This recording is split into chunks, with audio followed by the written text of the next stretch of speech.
kalian. Ya, saya mau lihat bagaimana kerapian kalian, terutama dengan kostum yang kalian gunakan. Adakah yang masih di luar? Silakan dicek bajunya. Nah, sebelum kita mulai pembelajaran, alangkah baiknya kita bersama-sama menyanyikan lagu Indonesia Raya. Silakan Queen untuk memimpin lagunya. Hiduplah Indonesia Raya. Indonesia tanah airku, tanah tumpah darahku. Indonesia Raya, merdeka, merdeka. Hiduplah Indonesia Raya.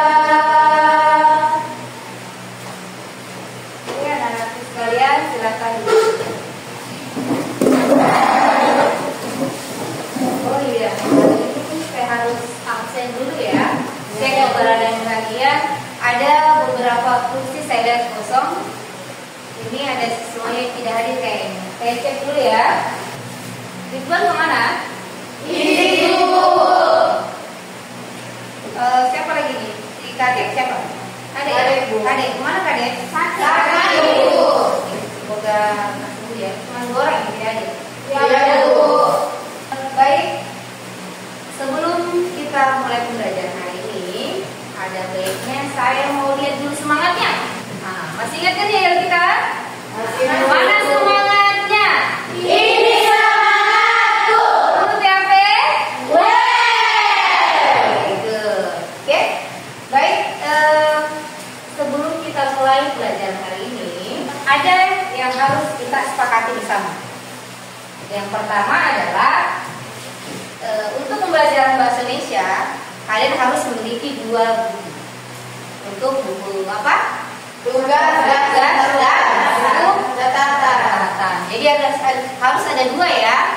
Nah, kemudian upayakan tugas yang dikerjakan di sekolah jangan lagi dibawa ke rumah. Upayakan bisa diselesaikan di sini. Ya. Kemudian ketika kita tidak mengetahui, tolong temannya saling membantu ya. Tapi bukan membantu diberikan contekan, tapi diajari temannya. Oke? Baik, materi kita hari ini adalah tentang teks laporan hasil observasi. Ya. Nah, saya mau tanya-tanya dulu. Mungkin dari sebelah sini ada yang tahu tidak apa itu teks laporan hasil observasi? Pernah tidak dengar kata laporan? Pernah. Nah, sekarang tanya, apa itu laporan? Siapa yang bisa? Laporan memberi apa? Memberi informasi. Memberi informasi. Baik. Kemudian ada hasil ya. Nah, kemudian ini berikutnya paling bawah ini. Apa itu observasi?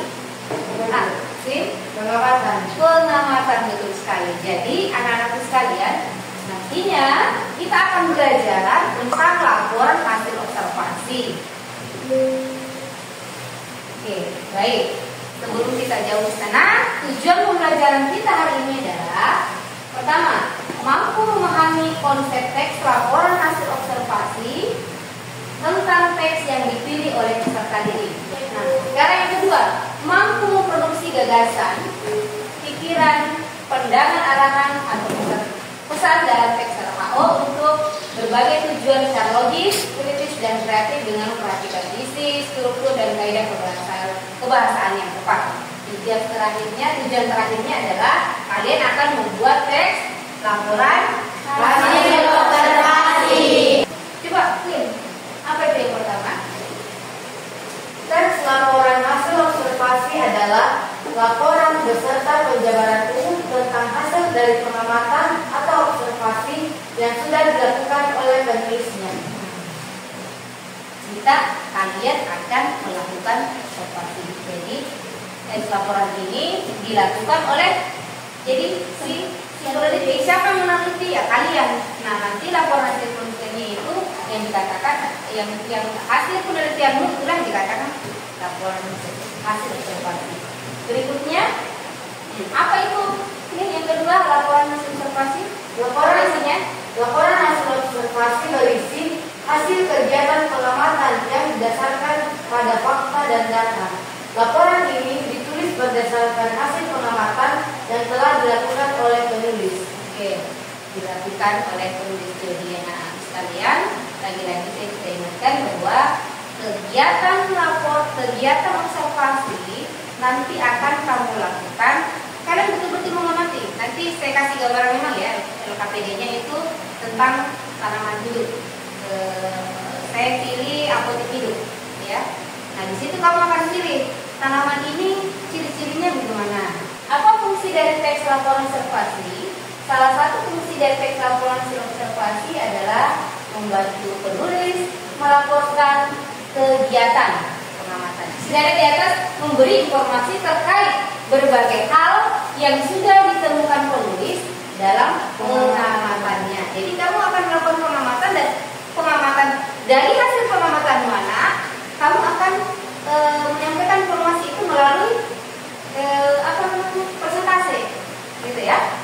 Berikutnya sejumlah fungsi dari teks laporan observasi adalah melaporkan kegiatan pengamatan dan apa yang kamu lakukan ya. Ini saya melakukan pengamatan dan sebagainya. Kemudian memaparkan latar belakang penyusunan peraturan, ketetapan atau pemecahan masalah pengamatan dalam pengamatan. Jadi kemudian ciri-ciri teks laporan hasil observasi ada cirinya. Informasi ditulis lengkap dan sempurna, disusun berdasarkan fakta di lapangan sesuai dengan pengamatan yang telah dilakukan. Laporan yang ditulis adalah hasil penelitian terbaru. Di sini sudah ada gambaran strukturnya. Yang pertama, sebelum menulis teks laporan observasi, penulis perlu memahami terlebih dahulu strukturnya. Rangkaian ya. Terdapat 3 bagian utama struktur teks laporan hasil observasi. Yang pertama, apa? Ada yang terbayang yang sudah saya sebutkan tadi? Apa bagian pertama? Nah, bagian pernyataan umum. Artinya dijelaskan yang bagian umum saja. Baik. Kemudian isi bagian ini termuat paparan klasifikasi objek pengamatan, misalnya dalam teks laporan observasi fenomena alam. Kemudian kelas dan rincian tentang objek pengamatan juga turut disebutkan pada bagian awal dari teks laporan observasi. Ini masih bagian awal ya. Yang kedua adalah deskripsi bagian. Bagian ini memuat pemaparan hasil pengamatan yang lebih rinci. Informasi klasifikasi atau pengelolaan diuraikan secara runut urut dari kelas yang besar sampai kelas yang kecil.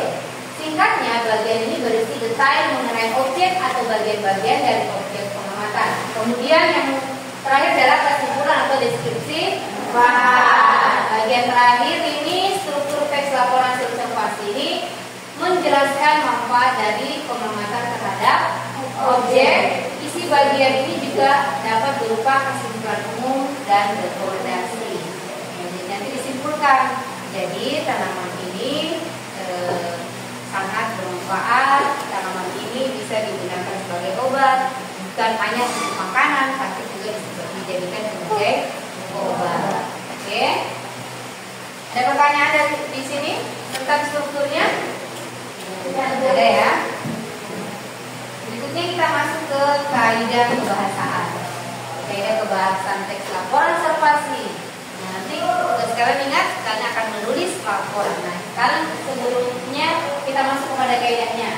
Kaidah kebahasaan teks laporan observasi. Yang pertama, teks laporan observasi ditujukan untuk memberi informasi berdasarkan pengamatan yang bersifat objektif dan pesan. Kemudian karena itu diksi dan bahasa yang digunakan pun disesuaikan dengan ciri-ciri kebahasaan laporan observasi. Jadi harus yang tahu apa itu diksi.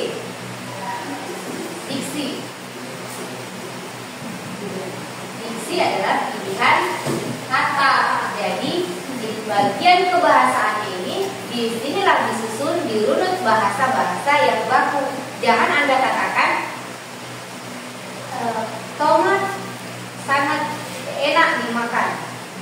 Coba pilih redaksinya yang baik, diksinya yang baik. Tomat sangat, ya, gimana? Kan kalau saya katakan, saya yang ngomong ini, tomat enak dimakan. Coba diganti diksinya, tomat enak dimakan atau dia apa? Kata lain dari makan. Konsumsi. Berikut adalah ciri-ciri kebahasaan teks laporan observasi. Pertama, menggunakan kata benda, nomina yang diikuti jenis dan pendeskripsian. Ada 5 kata nominanya. Apa itu nomina? Kata benda. Ya. Kemudian menggunakan kata kerja verba rasional. Contohnya ialah, merupakan, yaitu, meliputi, terdiri dari, dan lain sebagainya. Jadi ada apa itu kata verba? Kata kerja yang melakukan perbuatan, ya. Menggunakan kata kerja verba aktif. Ini beda. Ini kalau kerja aktif, ya, untuk menjelaskan pelaku. Nah, ini yang saya maksud tadi, ya. Maksud yang bergerak yaitu berlari, memangsa. Kata lain dari memangsa, diksi dari memangsa. Memangsa. Tahu memangsa? Hah? Apa nak? Kasih kasar. Memakan, memangsa. Ya, itu diksinya. Nah, ini masuk ke dalam kebahasannya. Nah, baik. Di atas sudah ada contoh teks laporan observasi tentang buah jeruk. Silakan dibaca dulu. Siapa yang nanti ikut membaca? Ya. Tasya. Silakan Tasya. Pernyataan umum, jeruk merupakan buah yang termasuk ke dalam spesies citrus. Buah jeruk sendiri berasal dari daerah Cina Selatan, India, dan Myanmar. Saat ini, tumbuhan jeruk merupakan tumbuhan yang paling banyak dibudidayakan. Brazil merupakan produsen terbesar dari buah jeruk, diikuti oleh Cina dan India. Konsumsi jeruk yang tinggi di berbagai belahan dunia juga mendorong terhadap produksinya yang semakin naik dari tahun ke tahun. Oke, ya ini sudah ada gambaran. Jadi ini ada apa yang terwali? Pakai apa?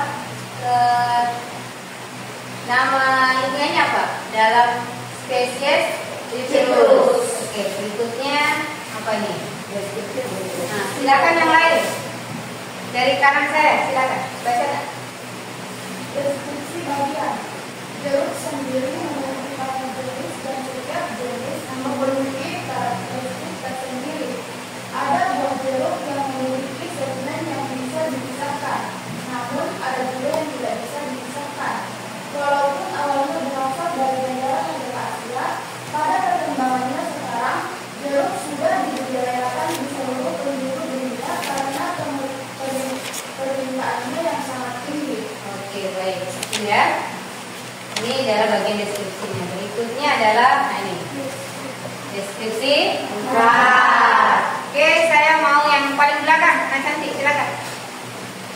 Sebagian besar jenis dari spesies jeruk memiliki kandungan vitamin C yang cukup tinggi. Vitamin ini sangat baik untuk mendukung kesehatan nutrisi serta mempertahankan daya tahan tubuh yang lebih kuat. Oke. Lanjut.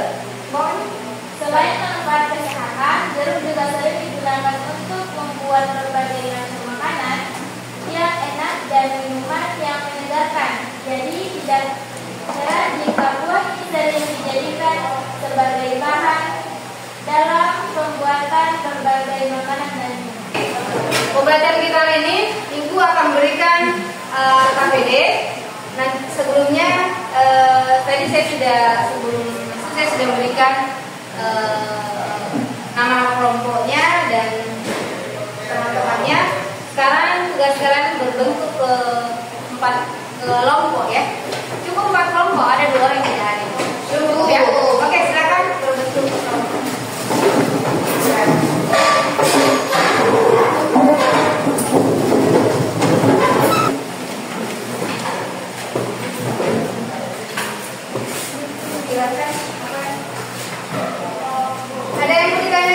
tugasnya? Bisa membuka HP untuk mencari informasi. Oh iya, boleh membuka handphone untuk apa? Mencari informasi. Oke, saya kasih waktunya 15 menit. Bisa? Oke, silakan. Silakan yang sudah siap sambil menunggu temannya yang belum siap. Silakan perkenalkan.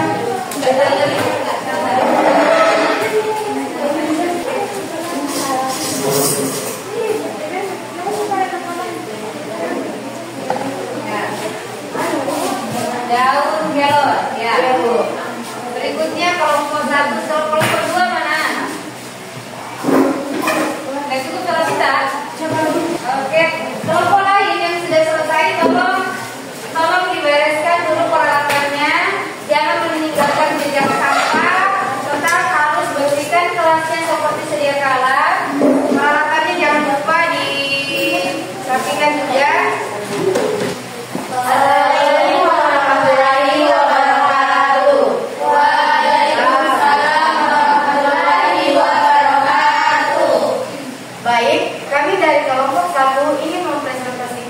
Hasil diskusi kami tentang daun kelor.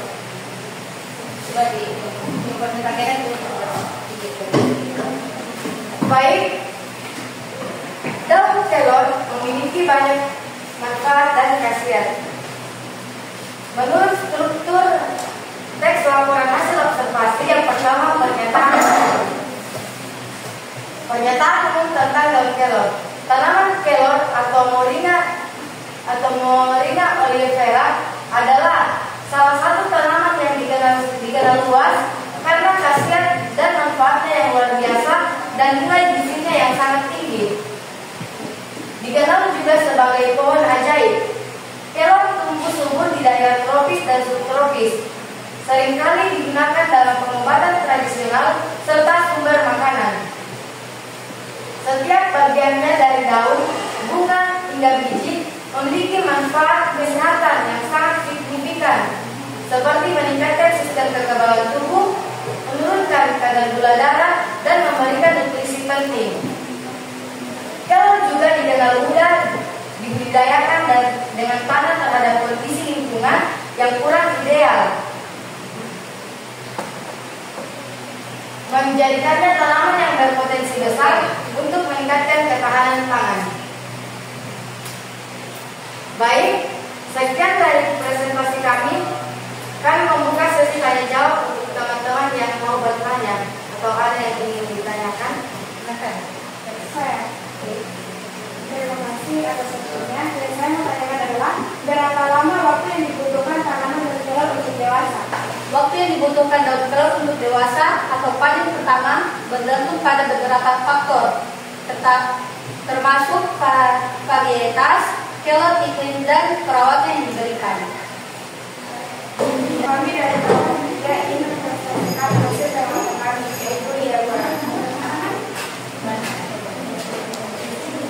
buaya sering menjadikan tanaman hias dan banyak tumbuh di daerah tropis dengan tanah yang gembur.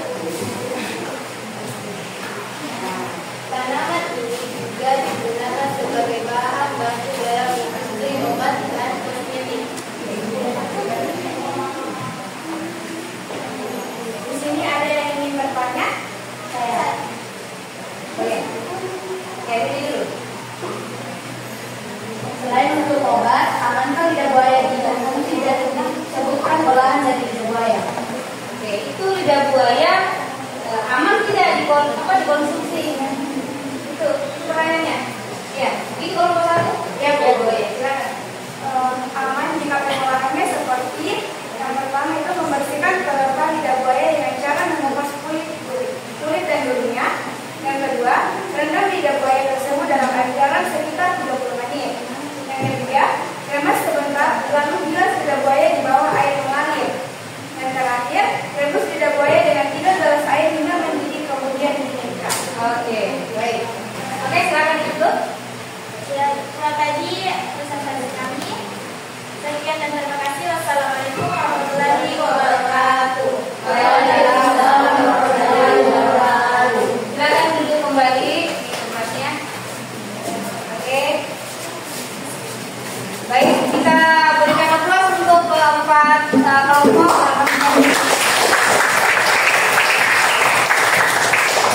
baik, sekarang silakan rubah posisi kursinya seperti sedia kala. Oke, sudah semua. Baik, alhamdulillah presentasinya sudah luar biasa. Dan ada satu yang mungkin kalian kurang pahami tadi, itu tentang bunga telang. Itu bunga telang adalah obat tanaman yang bisa juga dijadikan hiasan rumah atau di halaman. Tapi ini kayak manfaat sekali, ya. Poinnya tadi yang perlu disampaikan oleh kelompok 4 tadi, ya. Baik, untuk selanjutnya materi kita adalah ibu akan memberikan asesmen kognitif penilaian. Nanti kamu akan mengisi soal di sini, cuman melingkari saja atau menyilang, ya. Dapat alat tulisnya. Kemudian nanti saya kasih cuma 5 menit, ya, kalau bisa, ya. Kemudian silakan bantu ibu. Saya bertunggu. Kalau sudah selesai silakan dikumpul. Sudah semua? Sudah, Bu. Oke, baik. Alhamdulillah, pembelajaran kita tentang laporan observasi itu sudah luar biasa sekali antusiasnya. Kemudian mari sama-sama kita menyimpulkan pembelajaran kita, ya. Tadi apa yang sudah kalian pelajari? Tentang laporan hasil observasi. Kemudian apa lagi yang telah dipelajari? Strukturnya. Bagaimana strukturnya? Apa tadi? Ada 3. Nah, Pernyataan hukum, deskripsi bagian, dan kesimpulan atau deskripsi manfaat. deskripsi manfaat, kemudian kesimpulan. Baik, ya. Kemudian dari hasil presentasinya tadi, saya mau pertegas tadi, dari empat ini item tanaman apotik hidup tadi yang telah kami presentasikan, ada bagian satu tadi yang ini nih, di ujung ini, yang tadi kamu sedikit singkat sekali cara kamu mempresentasikan. Mana tadi kelompok 4 ini yang mana? Nah, itu ya, nanti ya, yang hebat, ya.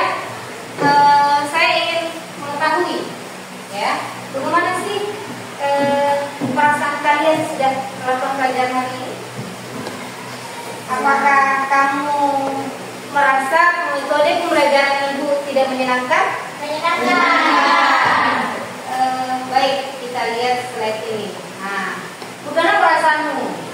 Bagaimana? Coba lihat bagaimana ekspresimu. Saya udah percaya. Saya mau lihat dulu. Saya mau lihat semangatnya dulu. Mana semangatnya? Ini semangatku. Mana semangatnya? Ini semangatku. Ya, tepuk tangan dulu untuk semuanya.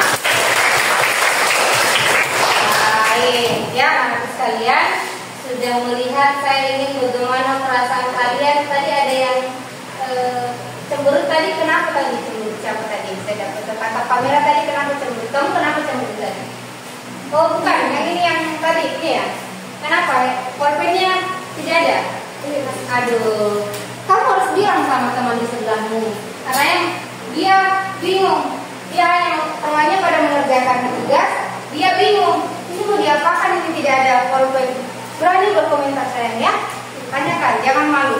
Dan tolong juga teman yang di sebelahnya sampaikan apa keluhannya supaya jangan sampai seperti tadi, ya. Kemudian apa lagi, ya? Untuk pembelajaran kita minggu depan masih insya Allah masih tentang SLAO. Kita akan bertegas lagi tadi tentang apa itu, apa namanya, struktur teks SLAO, kaidahnya, kemudian kita pada fungsinya dan sebagainya. Ya, jangan lupa, ya. Ada sebelum kita akhiri pembelajaran, ada yang mau ditanyakan? Atau ada yang pernah melakukan penelitian tapi tidak kesampaian? Ada? Oke, baik. Kalau sudah tidak ada, sebelum akhir pembelajaran hari ini, saya mau kasih adakan kuis satu dulu. Saya sebutkan ciri fisik saya. Saya itu rambutnya giting, Kemudian saya itu hobinya masak. Saya itu suka menyanyi sambil memasak. Saya mau tunjuk kamu. Ah, ayo. Yang saya sebutkan tadi ini mana fakta dan mana fakta dan mana hoax. Nah, silakan. Faktanya apa? Suka masak katanya. Terus fakta berikutnya. Fakta berikutnya ada yang bisa bantu? Ada yang masih baru ya? Siapa? Queen. Ah, bagaimana Queen? Saya bagaimana Queen? Dengan ciri-ciri saya tadi? Dan memasak. Itu apa? Fakta. Itu fakta. Terus? Dari mana kamu tahu rambut saya lurus? Feeling ya? Oke, jawabannya benar. Kita beri aplaus dulu. Pertemuan hari ini sangat menarik dan lagi-lagi saya mau tanya bagaimana perasaan kalian dengan pembelajaran saya hari ini? Apakah cukup menyenangkan? Pesan saya jangan lupa belajar di rumah, tetap semangat dan tetap kalau pulang ke rumah jangan tiga-tiga lagi langsung pulang ke rumah ya. Ya, pembelajaran kita di depan tentang teks LKO. Baik, silakan ketua kelas pimpin doa. Sebelum kita pulang kelas, marilah kita berdoa sesuai agama dan keyakinan kita masing-masing. Berdoa dimulai. Berdoa selesai. Baik, untuk pembelajaran hari ini saya tutup dengan ucapan salam. Assalamualaikum warahmatullahi wabarakatuh. Waalaikumsalam warahmatullahi wabarakatuh. Bagian di sini dulu yang bulan-bulan untuk depan.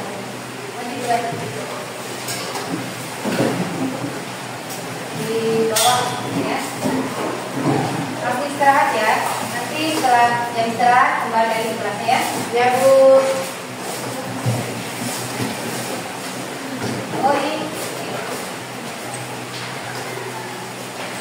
Oke, silakan.